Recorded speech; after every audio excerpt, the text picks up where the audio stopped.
And today's episode is for anyone who wants to understand what truly holds global businesses together when complexity hits from every direction. Here's the real question: what's the hardest part of transformation that leaders don't talk about often enough? People and people's emotions, because people get nervous. In transformation, people really get nervous. So you really need to careful. You need to care for the culture. I'm curious about is what is one pattern you've noticed about successful organizations that stays true across every industry you work in? I think discipline.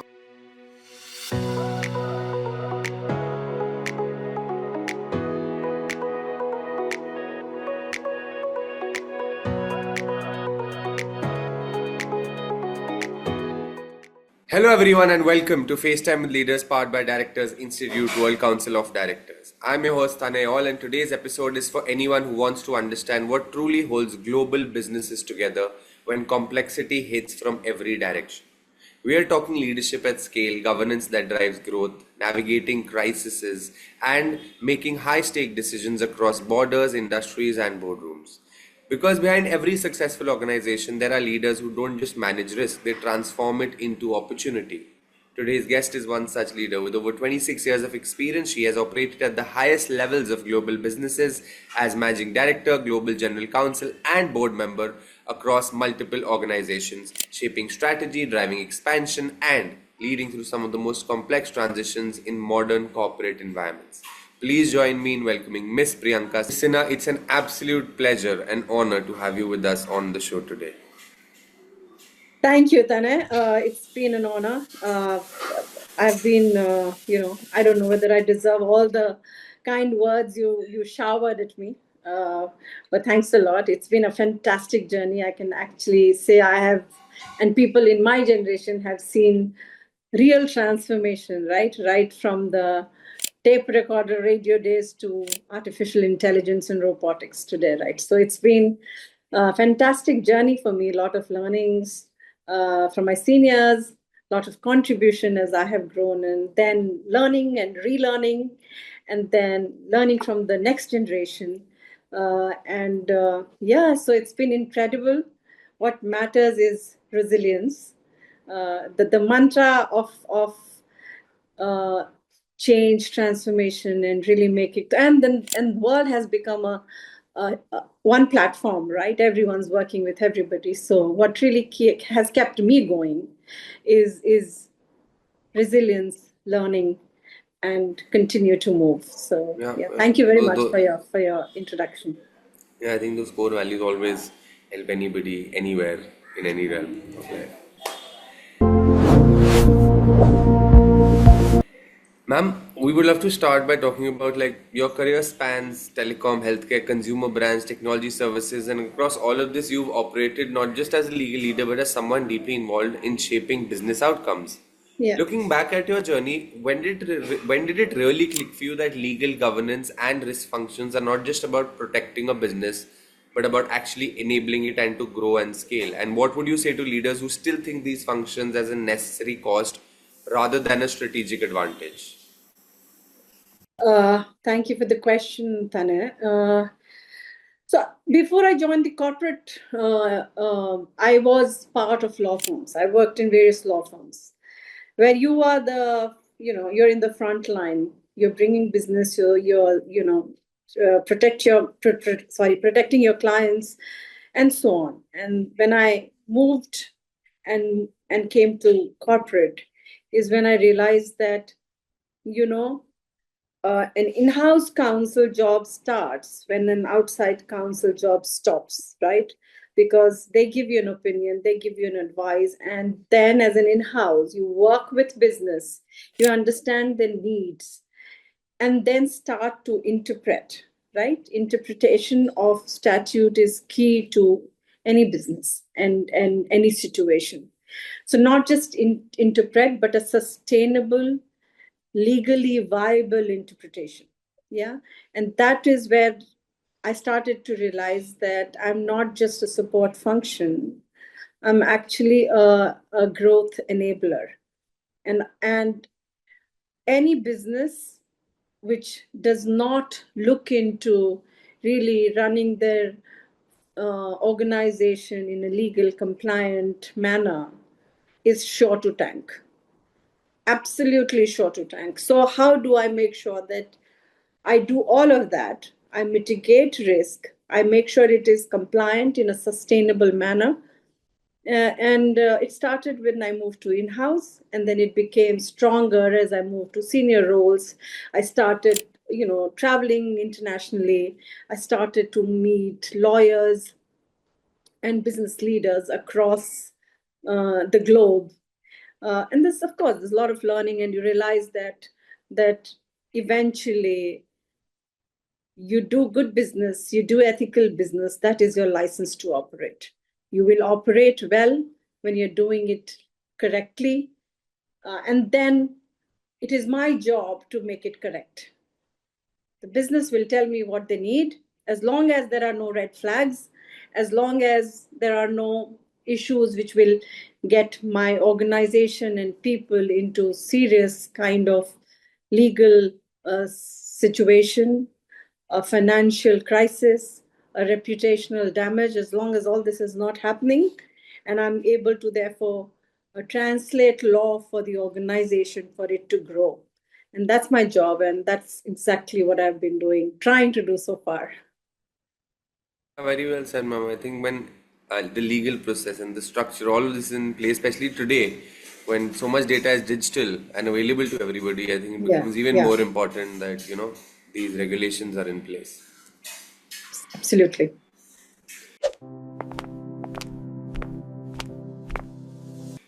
Ma'am, you've led at a level where decisions are rarely black and white. You're balancing global business ambitions, regulatory realities, stakeholder expectations, and operational execution all at once. So, here's something I'm really curious about. When you're faced with high stake decisions where business wants to move fast, but the risks are equally significant, how do you personally decide when to push forward and when to pause? I absolutely love this pause versus push anomaly that you've got, Tane. I'll give you an example. So let's start with an example. My one of my organization. I'm not going to name organization, okay, for confidentiality purposes, right? One of my organization was a multinational company, and huge company. When it came to India, it was doing exceptionally well, and then it started to bleed, right? And then there was a format within which the organization, at least the parent organization, was used to working. And then came a point, they said, you know what?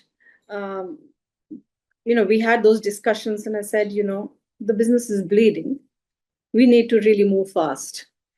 And to move fast, if you want to stay within your own thought of, oh, I will only bring in a partner who has an established organization which is very healthy, and only one organization ain't working. So we got a consortium of private equity players together. And then my job was to build that bridge between the parent company and the private equity players and my Indian company, Indian and the SAARC region companies, to say, hey, listen, this is what makes sense today. And if we don't do it, we are going to be out of business. We did it, and it worked. So that was the time I had to move really, really fast. Another organization, again, I've worked in tech enabled side. So a shared services organization went very gradually from one step to another, and then at a point wanted to commercialize. But there are serious tax laws which does not allow you to commercialize so easily. That's where I took a pause. I said, okay, but there must be some way to do it. So we worked it out obviously, we talked to the consultants, we worked with the business, and we said, okay, what is the best way? How do we commercialize? And we went very slow. We took a pause because we didn't want, in our own aspirations of really going commercial, get organization in a difficult situation. So that is the time we took a pause. We took step by step. We went step by step into understanding what it entails, and what kind of tax liability it will come up, and therefore what is the most smart way of doing it without bringing in too many liabilities on yourself. And that's where you said, okay, now we can do it, but we will take baby steps here. And so we started taking baby steps, and it is hopefully, God willing, yielding results. Yeah. Slow and steady Yeah. always So helps. I Yeah. think this whole concept of pause and what is the other word you said? Move faster. Move So, faster. yeah, move faster. I think it happens at least in our jobs. People who do legal risk compliance governance, it is always we always have to pause and move. Otherwise, how do you move? How does the organization move? Yeah, 100%. Yeah. Ma'am, you've also led major transformations from reconstructing Vodafone entities to handling re-franchising models at Yum Brands to setting up global legal functions across multiple countries. But here's the real question: what's the hardest part of transformation that leaders don't talk about often enough? Actually, at least every transformation I have been part of, we've always talked about it. So I don't know when there is transfer. I don't know that we've not spoken about it. So I've worked with organizations which have been thankfully very transparent. So when you transform, very important part of transformation is people, right? How do you treat your people? How transparent are you in your transformation journey? Um, and when there is transformation, especially when there are partnerships and JVs, and those are the times when there are two cultures coming together. So how do you make sure that culturally you are sort of embedding each other's culture in a way which makes good sense for both, if it's a JV or a partnership?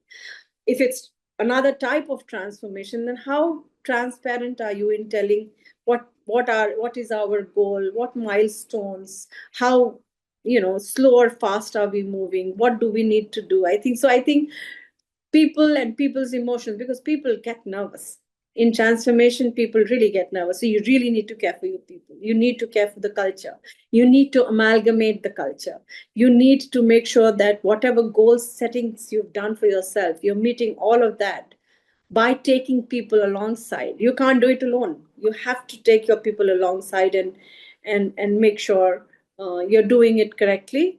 And for me, because I also run governance, making sure that I'm looking risk, uh, far off risk, which I think is actually knocking at the door, or a risk which is sitting now can have a far reaching impact. So that is something that I constantly do when transformation is happening. So looking at risk both from far and near, and the nuances it will eventually have on the business.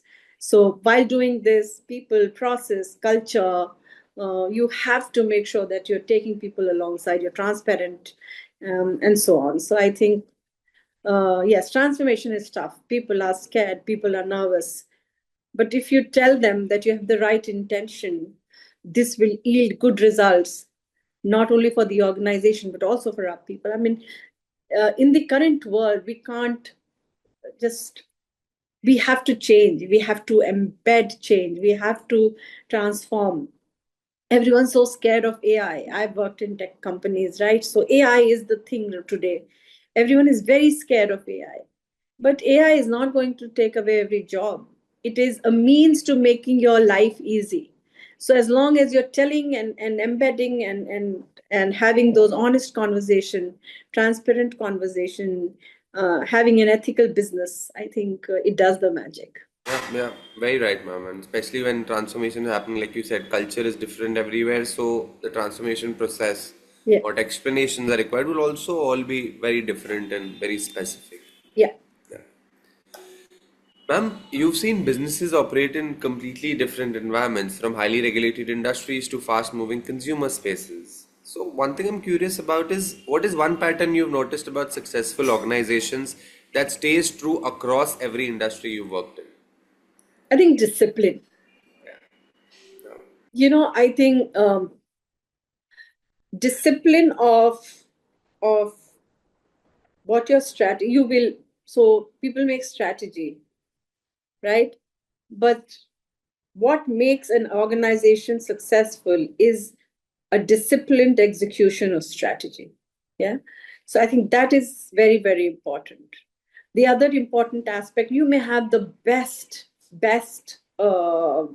strongest organization, but if your culture sucks, they say, right? There's a famous saying, your culture eats strategy for breakfast.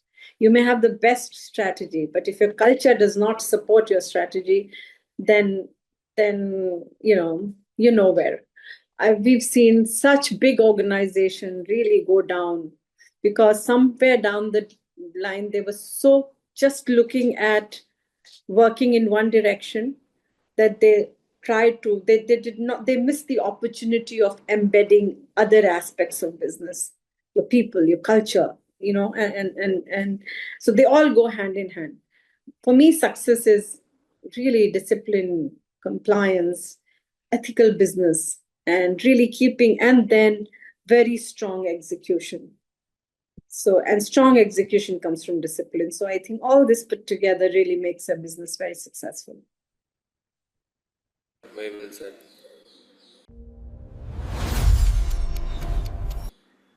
Okay, ma'am, now time for a rapid fire round. A few quick questions, and Okay. all we request are quick answers. So, are you ready?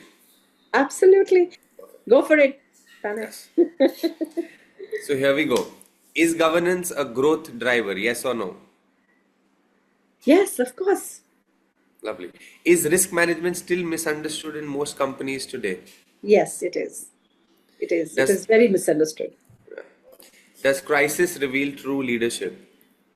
Crisis management reveals true leadership. A reality.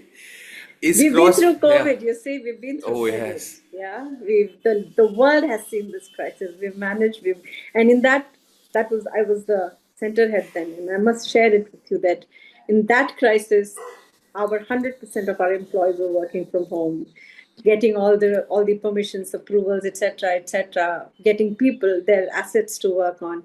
So crisis management definitely reflects true leadership. Is cross-functional thinking now essential for leadership roles? Always have been, always. It's just not now. Yeah. In an organization, if you don't think cross-functionally, if you don't come together and you don't understand where it hurts each other, and you will never be able to. Sorry, Yeah. it's a I'm giving bigger answers, but No, it has absolutely fine. has always been very, very pertinent. Yeah. Yeah. If you had to choose judgment, courage, or communication, what matters the most? So if you had to just put them in like 1, 2, 3, judgment, courage, communication. Courage, judgment, communication. That's how I took it. Lovely. You have to have courage, then do the right judgment. And communication, like I believe communication is transparency, and then you're taking people along, and then everybody is together in it. Your success is never alone. So, yeah. Yeah. Lovely. Okay, that gets us to the end of the rapid fire. Now back to some more serious questions. Oh, yes. Ma'am, let's talk about something which is very real and very current in your space. The telecom and global services industry today is operating under intense regulatory scrutiny. Whether it's data privacy, cross-border data flows, compliance requirements, or governance expectations from multiple jurisdictions at once. Yeah. And when something goes wrong, even a small lapse, it can quickly escalate into like a major reputational and operational crisis.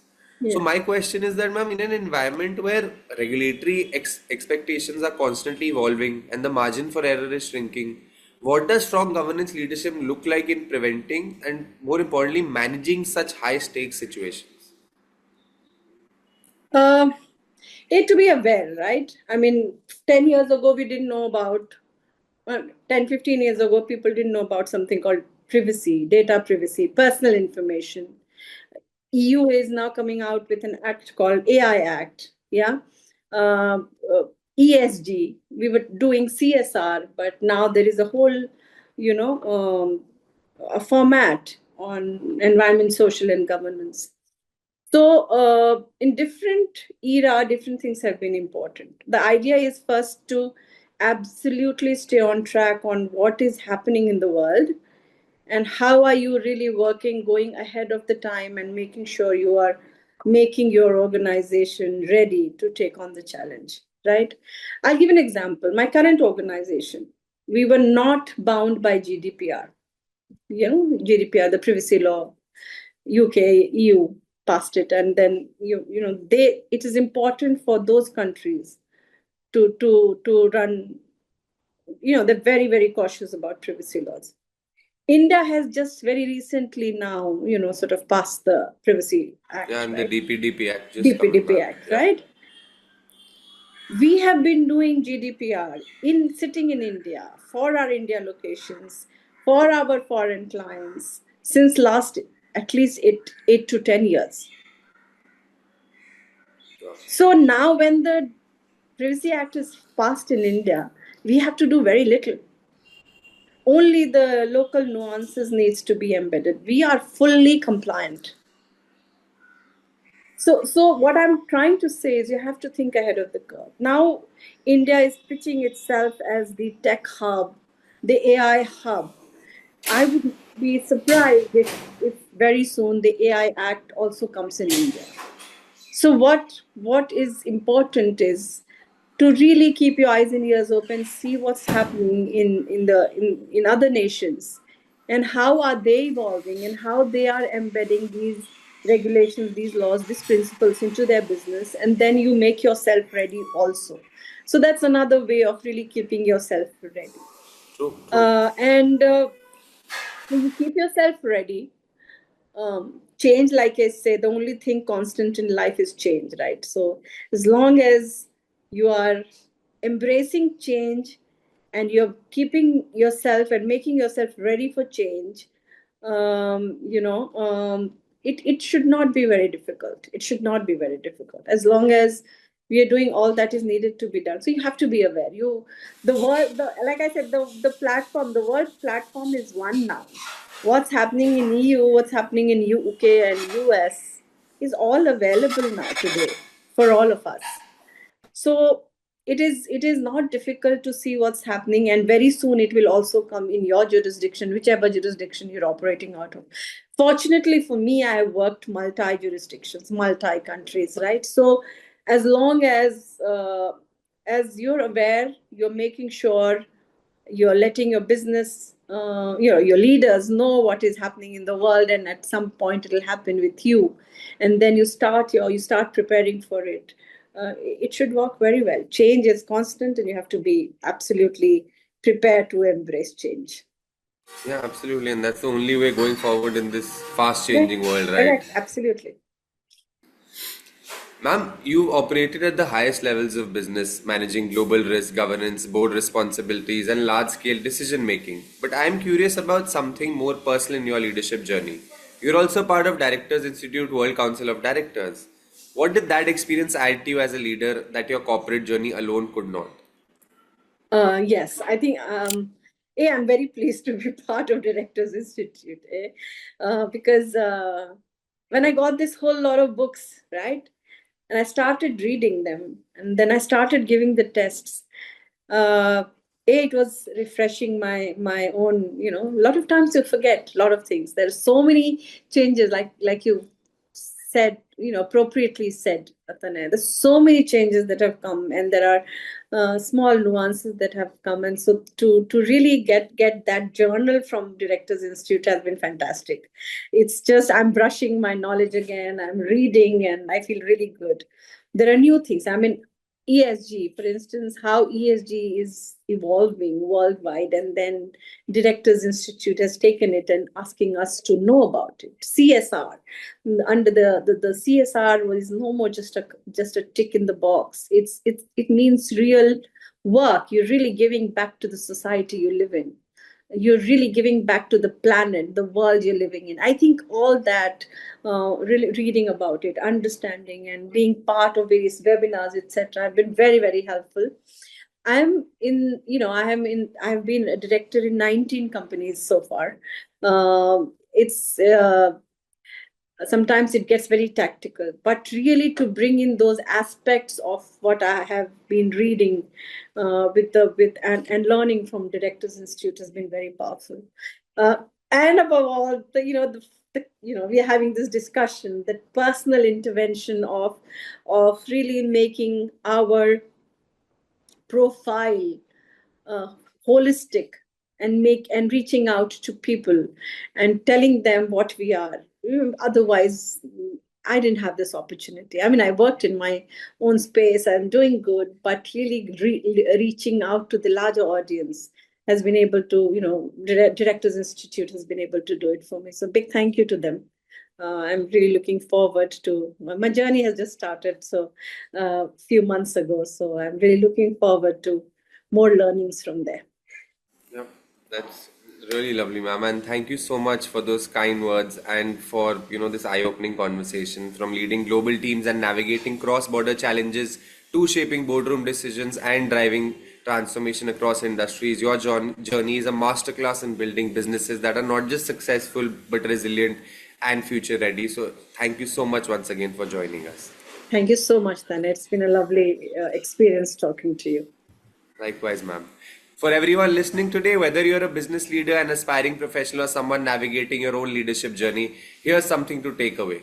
The real test of leadership is not how you perform when things are simple, it's how you think, decide, and lead when everything is at stake. This has been FaceTime with Leaders, powered by Directors Institute World Council of Directors, and I'm your host, Tanay All. Until next time, stay curious, stay informed, lead with purpose, and always have fun in your journey. Thank you so much.